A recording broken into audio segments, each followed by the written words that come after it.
sports is very visible, and there's lots of rewards for it. It makes the headline, it makes the newspapers, while some of our activities aren't so noticeable.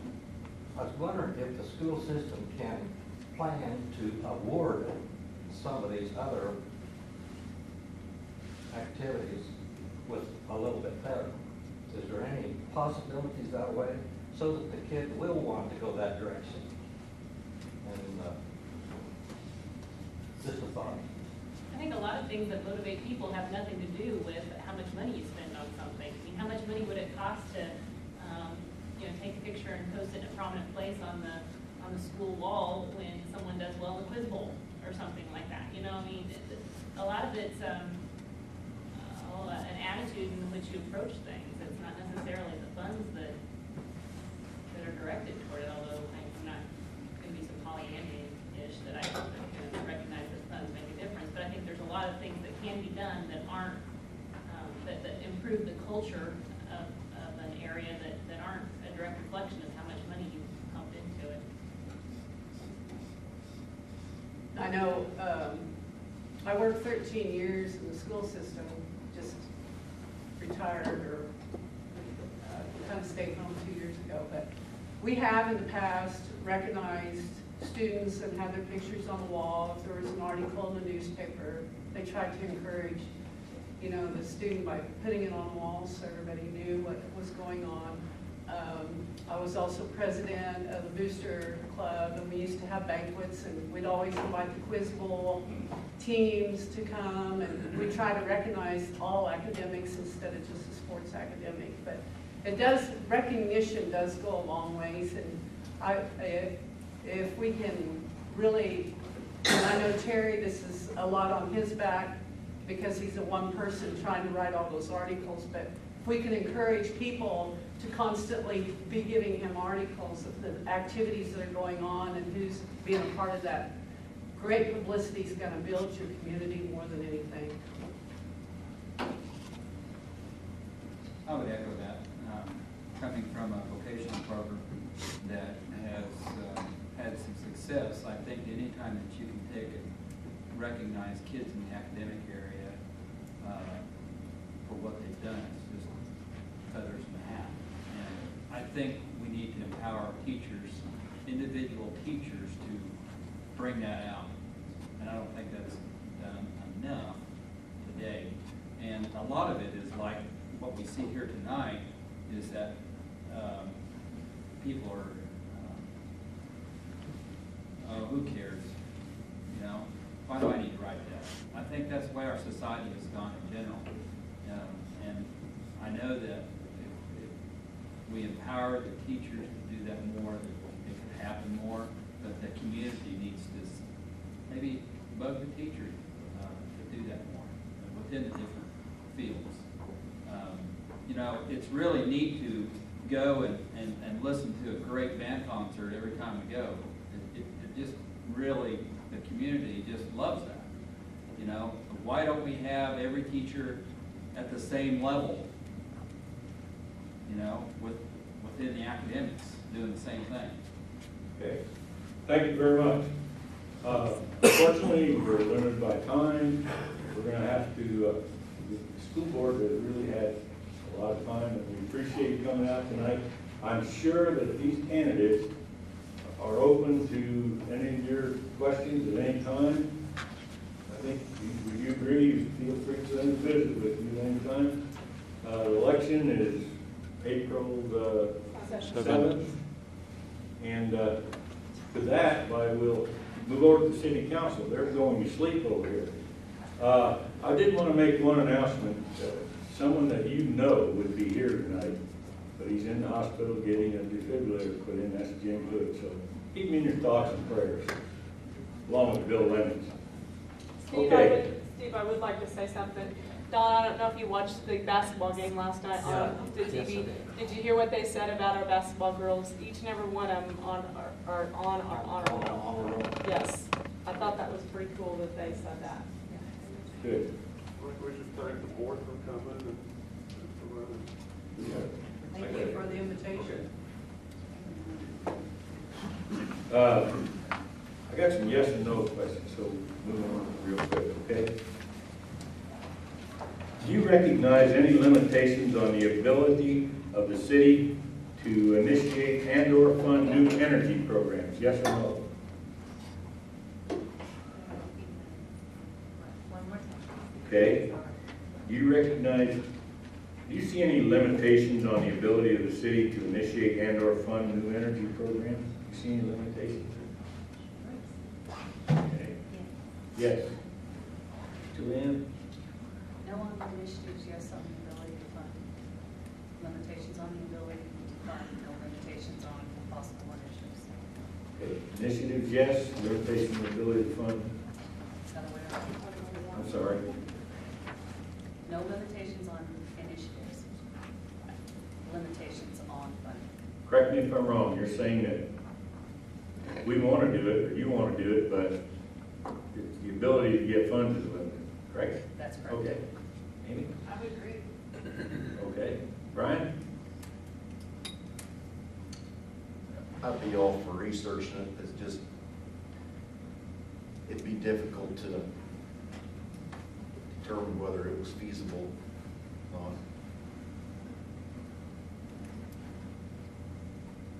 Okay, thank you. This is a two-part question. As inflation and cost of living rises, are pay increases warranted? And what are your thoughts on cost of living increases for our city employees? Be brief, please. Are we starting in any particular order? We'll go down the other and get Brian first this time.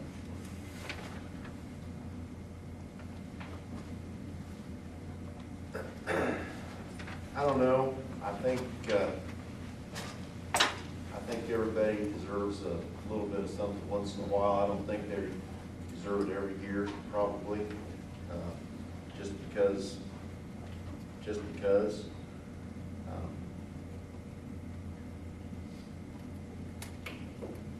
But I'm not sure if I can answer that without more information. Okay. Amy? Can you repeat the question? Sure. As inflation and the cost of living rises, are pay increases warranted, yes or no? And then what are your thoughts on cost of living increases for our city employees? Okay. I think everyone who read the article in the newspaper when I was interviewed knows that I'm really for those pay increases, especially when we have, when our inflation is going up and the gas prices were where they were this year. I don't think we can afford not to give at least a cost of living raise, because if someone is in a job and is not rewarded for the job they do, they will seek out another city to work for. They're going to become stagnant in their work. They're not going to become as productive or be as productive as they could be. There needs to be something for those employees. I truly believe that. Okay. Julianne? Repeat the question for me again. Sure. As inflation and cost of living rises, are pay increases warranted, yes or no? And then, what are your thoughts on the cost of living increases for our city employees? I don't want to echo what Amy just said, so I'll say that I agree with her. I think the cost of living increases are necessary to retain valued employees. One thing that I will add to some of Amy's comments is that a lot of things that people don't see are the time and the money that go into recruiting new employees. And there's a lot of money that gets spent, and it goes back to, if you're not paying your employees, whether it be police personnel, fire personnel, or your utility clerk, a competitive wage, you're gonna spend an equal amount of money recruiting a new employee to fill that position as you would have in giving them 2 or 3% cost of living. So I think they are necessary. I'd like to say that I thus far don't have any knowledge of our current budget or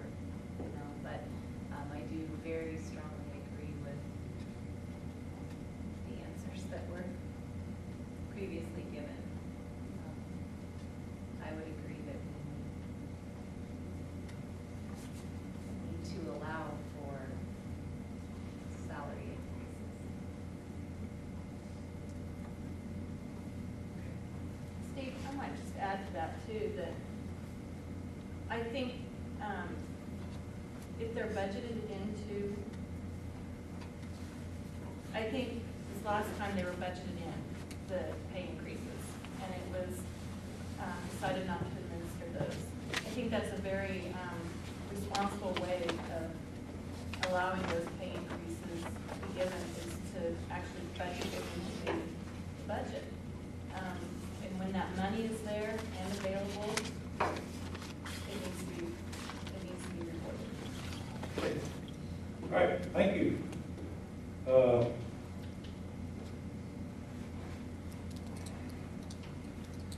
Let's see, which way did we go last time? Start down here this time. What, if any, leadership or community-oriented classes have you attended? And if it's not, that's okay. I'm here tonight. Very good. Nothing class. Guess I'm gonna have to think about it, none. Huh? You can't call. Well, read me the question. Okay. What, if any, leadership or community-oriented classes have you attended? Leadership or community-oriented classes? So we're not talking about just here? Leadership classes could apply anywhere. I'll qualify that question. I took a lot of them all over the world. I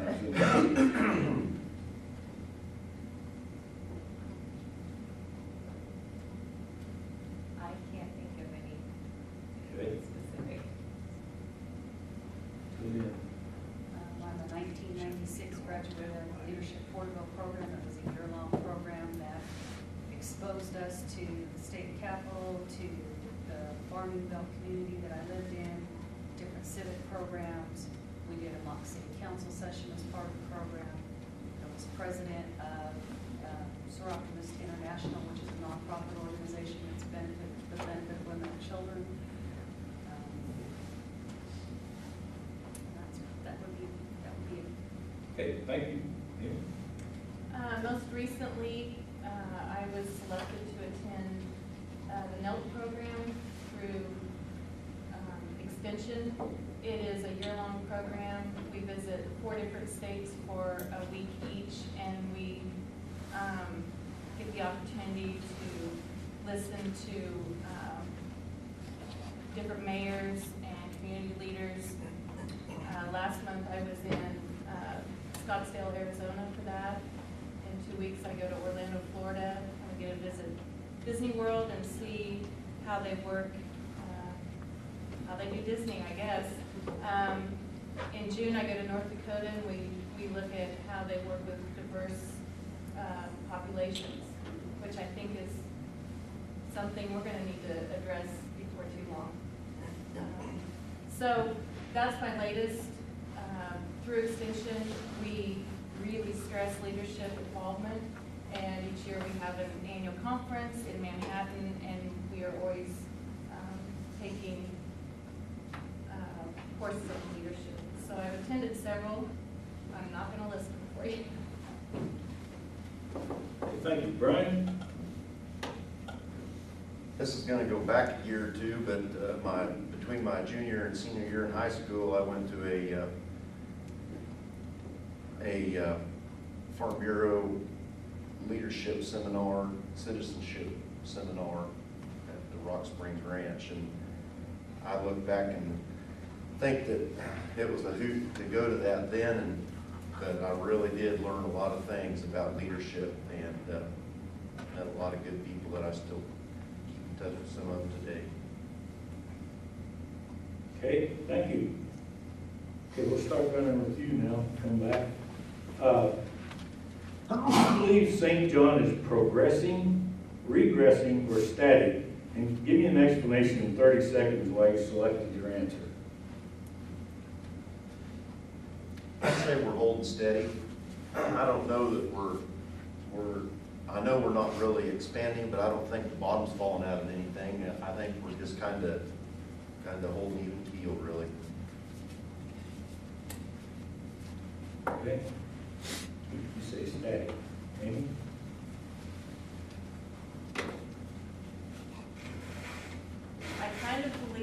regressing, and I kind of think we're static. And what makes me think that we're regressing a little bit is I have done a little bit of research on, I believe it was the Main Street Committee that put together that plan for downtown that brought in the lamp posts. Anna, you were Main Street. Yes.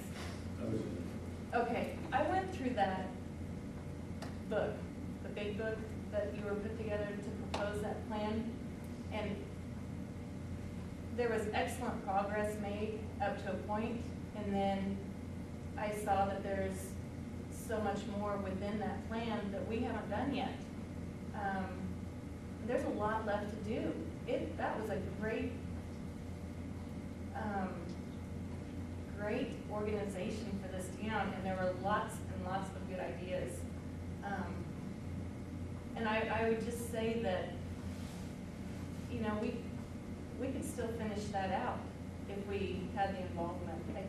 I think people get tired. You know, it's the same people over and over again doing all that development. And that goes back to me thinking everyone just needs to be on the same page. We all need to be geared towards the same thing. But, you know, I look back on that and I'm like, this is awesome. Okay, you can do that. Timer says, what? Okay. Sorry. Fire. Luann, go ahead. You got 2 minutes. I would say that we are static with the potential to slide into regressing. I think there's a lot that we could do to revitalize our downtown area, to encourage people to come and live here. This is a wonderful, wonderful community. There are so many amenities here that I think that a lot of the community just take for granted. And I just think that there's a lot that we can do to make this improve on what's already here. Hey, thank you. Jackie? I believe that we are currently static, and people aren't moving away in hordes, but they're also not, we don't have an extreme influx either. Okay. Thank you. That will conclude our questions from the moderator, and I guess I'll intervene here slightly and tell you I've done extensive research on the condition of our county and our cities. And quote Dr. Wyckoff, who's been here recently, we are a tragedy in slow motion. Folks, our county is way down in population. The last 15 years I've been here, about 1,600. City's lost 110 people. And the only available statistics are 2000 to 2006. So I got together with our local funeral director, and we looked from January 07 to July 08. And we came up with 38 deaths in the St. John community alone. Then I checked with the influx of folks. We had 10, so we had a net loss of 28 there. So what I'm saying in essence, and I'm going to back off of that, but I contend that we are regressing. So we need to jack it up, kick it up a notch, like Emo says. Okay, I know we're running out of time, so we'll have a short session here. Thank you, candidates, for your good ideas and your questions. And now we'll throw it out to the audience. Any questions for the... Yes, Mr. Spradley. Yes, I have a couple, but we'll see what we get to. Recently, our current city council made changes to the electrical meter deposit after we found out that our previous ordinance was against Kansas state statutes. The state statutes say that you're allowed to charge up to 3 months average bill, which that's the maximum. We were actually over that, but that's not a requirement. That's just the maximum that you're allowed to do by law. Our current city council started the ordinance that follows that exactly. So if you have a house that's taking $200 a month in a monthly average bill to the city. Your deposit when you move here, if you don't have a credit transfer from another utility, and frankly, in this day and age, single parents, single moms, somebody recently divorced, anybody lower income is probably gonna have some bill payments. So currently, if you're looking at renting a house, it's $200 a month, monthly bill. Your deposit moving here just to turn on your power is $600. Could be up to $600. If it's more, it could be more. I want to know what your thoughts are on that, as far as encouraging people to move to our city, because you're coming in, you're gonna have rent deposits and that. Oh, I have to stop. I didn't know I was time.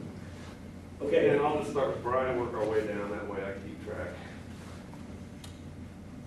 That seems high, but I don't think it's out of line when you look at how far behind people get before the system catches them.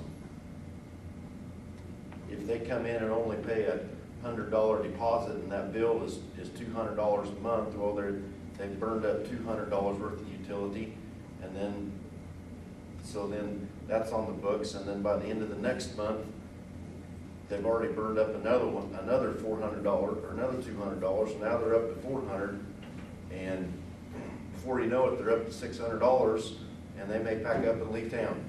So Just shut them off. well, I don't know how that works. It takes a while, of delinquency before they reach the shut-off time, but. Okay, I'm not sure I'm as informed as I need to be for this question. I did read what was written in the newspaper. And I will say, I don't know if I fully agree with the decision that was made. We have to be flexible enough to allow all income levels to be able to join our community. It's gonna be tough for someone that's moving in to work as a cook out of the restaurant to come in and pay, the $600 to live here. Was it an option to put a cap on that? Yeah, there was an option to put a cap on it, they voted against it. But I do, on the flip side of that, I know it's a problem getting people to pay, So I don't know if I'm fully informed to answer the question. Okay, thank you. Julianne? I think that the decision that was made could have taken some additional conversation. I think that it's an issue that could be revisited. As part of a group that's trying to encourage economic development in Stafford County, I think that a $600 utility deposit goes a long ways to discouraging people to move to our community. I also have concerns about people getting out of town with a $600 or $700 past due utility bill. I think possibly the whole methodology that the city currently uses to do shut-offs and that type of thing could be looked at and possibly find a better solution. Okay, thank you. Jackie? I agree, in that I think it's steep.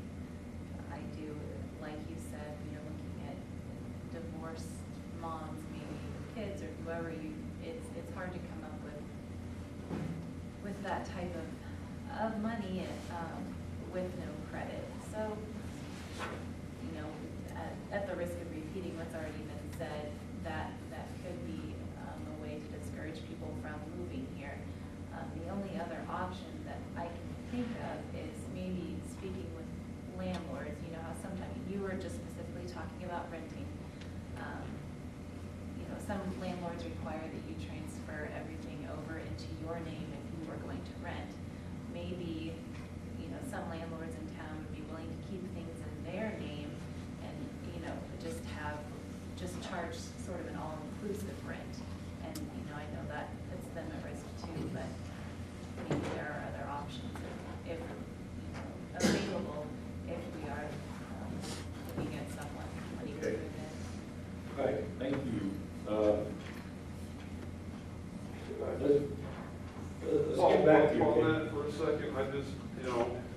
that is something that we need to look into, because it does discourage people from moving here, and it does discourage our growth. Our newspaper is currently up for sale right now, because my publishers have told me that the city here does not seem to be doing anything to entice people to move to town and to get us to grow. And, so that shows how little things like that affect the whole growth, not only the people moving here, but the businesses that choose to come here and stuff like that. So I think that's a very big issue that we need to look into. If the collections are letting people get $700-800 behind and they're moving out of town, then that needs to be addressed. I've lived in numerous places in 49 years, and they all seem to get their money out of me. Yes. Hi, I'm Ron Calder, and I have just a real brief question. I know we spent a lot of time this evening talking about the things that need to be looked at and kinds of problems we may have. We all live here voluntarily. I would like each of the candidates in 30 seconds or so tell me what they see that is really good and really glowing, so to speak, what it is about St. John that keeps them here, and what it is that will bring more people here. I would like to go ahead and speak about just our sense of community and togetherness in general. I mean, I've lived in the bigger cities, and for various reasons, they're not for me. I can go to the grocery store and I know everyone there, and so and so can say hi, and how's your dog, and whatever. I mean, I think that people who have never experienced that before can be enticed by that. And I also think that what our Main Street program did, or the community development program that used to be Main Street, did with our beautification is a definite attraction also. I think we're the most beautiful city in the county.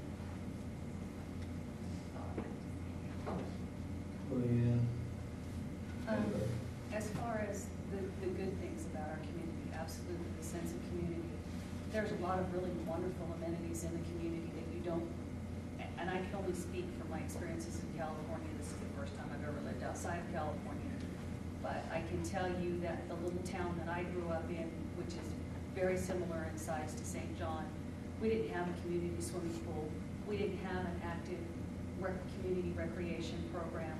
Our school system was not of the same caliber and quality that the school system is here. We did not have a beautiful downtown square like we do here. This is a wonderful community. That's a lot of the reason that we chose to move back here. And there was another part to your question, Ron. I was mostly just wanting to know what you see that's positive.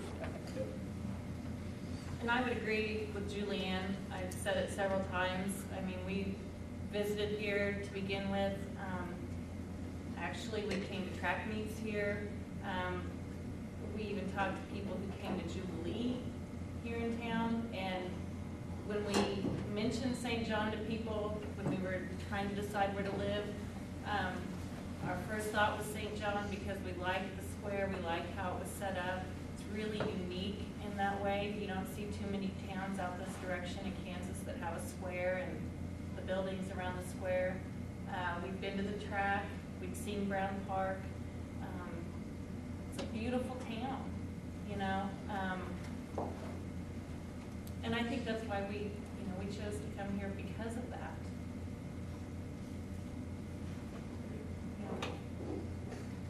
I can't think of any other place that I'd rather live. I've lived a couple other places. One was quite a bit larger than St. John, and one was about the same size. The one that was the same size, I lived there for 4 years. I never really felt like I really fit in with the community. You didn't get that warm how you doing when you met somebody at the grocery store and like you do here. And maybe it's because I'm a local face, I don't know, but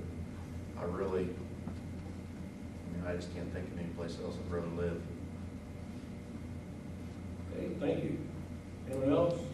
I have a question. Yes, Trish. Trish Coleman. One of the things that was mentioned was the lack of turnout for this. The city council to me is to represent my viewpoint, my needs, my concerns. Not to make a decision for me, but to make an informed decision for me. What are we gonna do about this, about, I mean, how can you effectively operate the council if we don't have anybody knowing what's going on? How are you going to be able to get to the populace here? Anybody? Well, I can start off and say that's a difficult thing to do. I see it every day in Extension, you know. We facilitate meetings, and we get so frustrated because we don't get the turnout we would expect. But I will say, probably one of the things that everyone flocks to for information is newspaper. It's now online, and we need to target some of the younger families in town, the younger generations, so they're informed too. And we need to do that through technology, you know. We need to be a strong, dominant. We need to advertise or be present where everyone goes for information, and that's the internet. Facebook, Twitter, you hear about it all the time on TV. That's where people go for their information, and we need to be there too. Okay, any other comments? I do agree with what Amy's saying, that, you know, you have to advertise, you have to let people know maybe, you know, what you're talking about and stuff. That's not to say that they shouldn't take an interest anyway. They shouldn't, you know, already just have an interest and want to know what's going on. But I think a key to that is progress. You know, if people are seeing progress and change in a positive manner that they like, if they're interested in what's going on, then they're naturally going to start, you know, they're going to flock. So, you know, more new ideas, more positive things, and hopefully just draw more community involvement.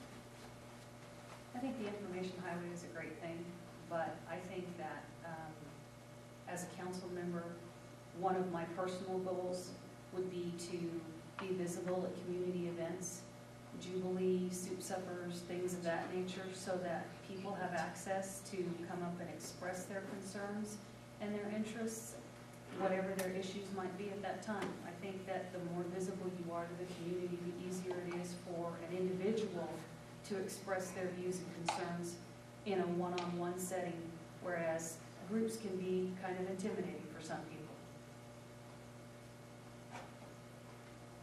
Do you have anything to add to that, Brian, or you? Not really. You're free to pass. Roper, dragon. I've got a question. I guess anybody's welcome to attend council meetings, aren't they? Yes. Okay, that's where we need to come with our ideas and complaints, isn't it? Talking about the population, I noticed some figures on the population of Stafford County the other day.